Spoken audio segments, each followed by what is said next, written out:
വാർത്താമഴ തുടരുന്നു. JDS നേതാവ് പ്രജ്വൽ രേവണ്ണ പ്രതിയായ ലൈംഗികാതിക്രമ കേസിലെ ദൃശ്യങ്ങൾ പുറത്തുവിടാൻ കൂട്ടുനിന്ന BJP നേതാവ് ദേവരാജ ഗൌഡ അറസ്റ്റിൽ.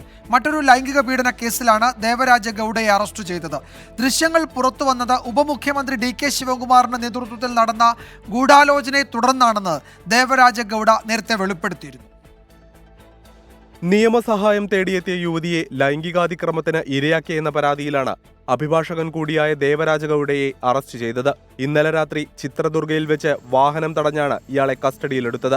പ്രജ്വൽ രേവണ്ണയുടെ കേസുമായി അറസ്റ്റിന് ബന്ധമില്ലെന്ന് പോലീസ് വ്യക്തമാക്കി. പ്രജ്വലിന്റെ ലൈംഗികാതിക്രമ ദൃശ്യങ്ങൾ പുറത്തുവിട്ടത് ദേവരാജ ഗൌഡയുടെ നേതൃത്വത്തിലാണെന്ന ആരോപണം നേരത്തെ ഉയർന്നിരുന്നു. ദൃശ്യങ്ങളടങ്ങിയ പെൻഡ്രൈവ് കൈമാറിയത് ദേവരാജ ഗൌഡയ്ക്ക് മാത്രമാണെന്നാണ് പ്രജ്വൽ രേവണ്ണയുടെ ഡ്രൈവർ കാർത്തികിന്റെ വെളിപ്പെടുത്തൽ. എന്നാൽ ആരോപണം നിഷേധിച്ച് ദേവരാജ ഗൌഡ രംഗത്ത് വന്നു. തെരഞ്ഞെടുപ്പിന് 2 ദിവസം മുമ്പ് ദൃശ്യങ്ങൾ പുറത്തുവന്നത് DK ശിവകുമാറിന്റെ നേതൃത്വത്തിൽ നടന്ന ഗൂഢാലോചനയെ തുടർന്നെന്നാണ് ദേവരാജ ഗൌഡയുടെ ആരോപണം. തുടർന്ന് കേസിലെ ഗൂഢാലോചന കണ്ടെത്താൻ CBI അന്വേഷണം വേണമെന്ന ആവശ്യം JDS ശക്തമാക്കി. ഇതിനു പിന്നാലെയാണ് ദേവരാജ ഗൌഡയെ നാടകീയമായി പോലീസ് അറസ്റ്റ് ചെയ്തത്.